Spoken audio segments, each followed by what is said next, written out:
Mummy વરસાદ આવે ત્યારે રેનકોટ પહેરીને જાવ. Very good.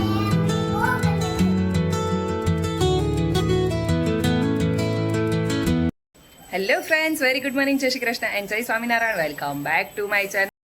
આજે જક્ષુને ટિફિનમાં સેવ મમરા લઈ જવાના છે. તો આપણે જો ફ્રેશ મમરા વઘારી લીધા છે, કેમ કે અત્યારે ચોમાસું છે ને તો પડ્યા રહેલા હોય ને તો હવાઈ જાય, એની કરતાં અત્યારે ફ્રેશ મસ્ત વઘારી દીધા છે.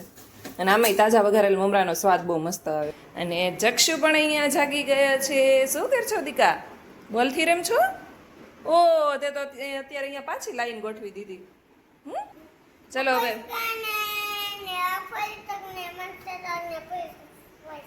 હા, અહીંયા પેલા પોલીસ કાર, પછી ફાયર ટ્રક, મોન્સ્ટર ટ્રક ને રેસિંગ કાર. ચલો બ્રશ કરી લેવું છે ને? ચલો ચલો ફટાફટ બ્રશ કરી લઈએ આપણે. પછી આપણે ઓલું નથી ટિફિનમાં ખાવાનું. અરે મારો દીકરો, ચલો સ્કૂલે જવાનું છું. અત્યારે બનાવી રહ્યા છે ભીંડો, તો એના માટે ભીંડો સુધારી લઈએ. અને સાંજ માટે આપણે બનાવવાના છીએ કારેલાનું શાક. તો ચાલો કારેલા કટ કરી લઈએ. આ જો અમારી સાયકલની હાલત ગંદી ભરાઈ રહી છે. જો પોતાની ગાડી સાફ કરતા હોય ને તો ખૂણા ખાંચકામાં હાથ નાખી નાખી અહીંયા ઉપરની લાઈનમાં હાથ નાખીને એકદમ ક્લીન કરશે. કાચ બાચ ખોલીને એટલો છોકરાઓને એની ગાડી પ્રત્યે પ્રેમ હોય એમ. આજે આપણી ગાડી ક્લીન થાય છે, તો આપણે ટૂંક સમયમાં ક્યાંક બહાર જવાનો પ્લાન છે.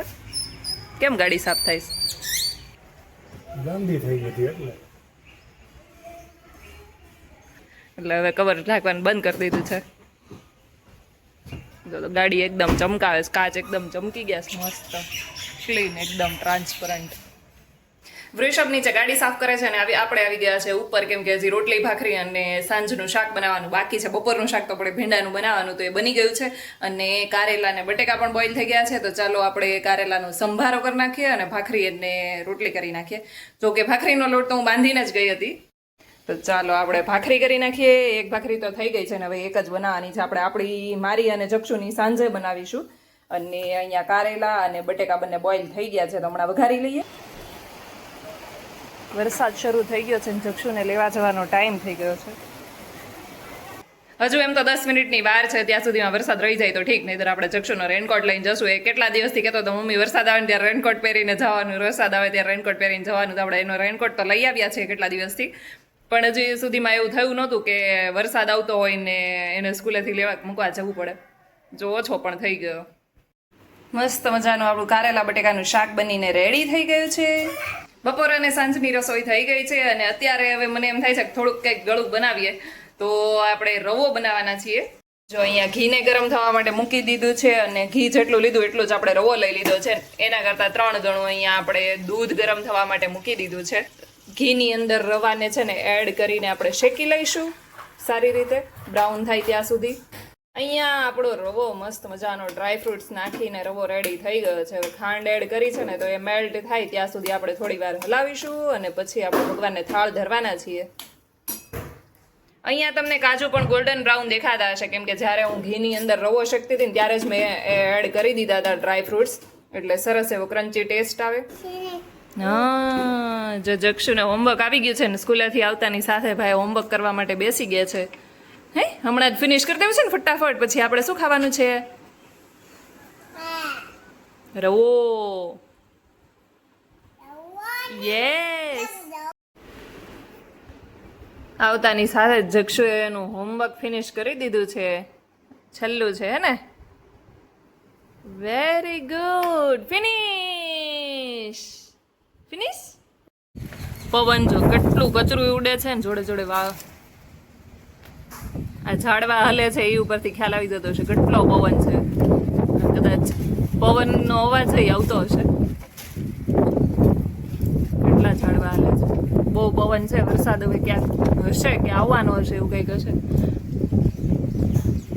જો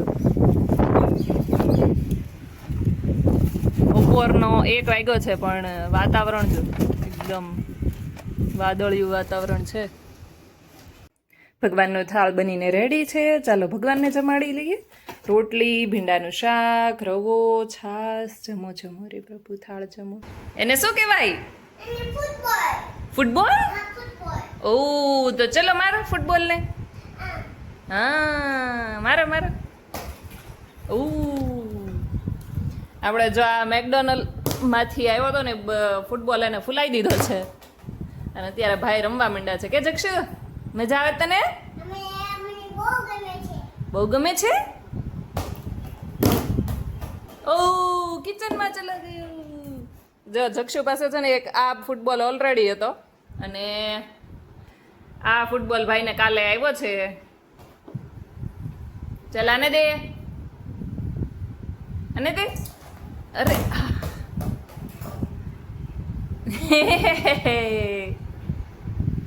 જક્ષુ ચલો આપણે હવે સુઈને જ જવું દીકા.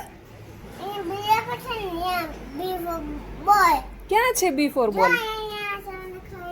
મને તો ક્યાંય નથી દેખાતું.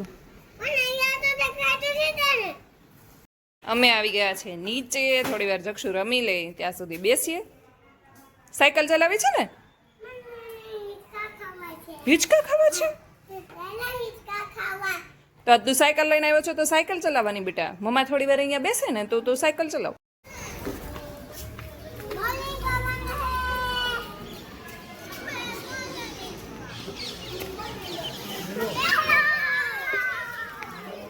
તું ને મંતવ્ય બેવ રમો.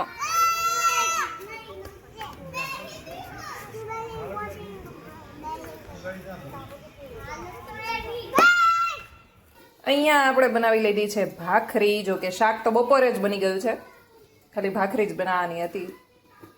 તો આપણી સરસ મજાની ભાખરી બની ગઈ છે અને અહીંયા જક્ષુ માટે નાની ભાખરી પણ બનાવી લીધી છે. જક્ષુભાઈને આજે ડ્રોઈંગનું હોમવર્ક મળ્યું છે અને હોમવર્ક કરવા માટે બેસી ગયા છે. લીવ્સની અંદર ગ્રીન કલર કરવાનો છે, બોર્ડરની બહાર ન જવો જોઈએ. ઓકે, અંદર જ કરવાનો. હા, અંદર અંદર કરવાનો છે. આજ માટે બસ આટલું જ. કાલે મળીએ ફરી એક નવા બ્લોગની સાથે. ત્યાં સુધી ગુડ નાઇટ, જય શ્રી કૃષ્ણ, જય સ્વામિનારાયણ.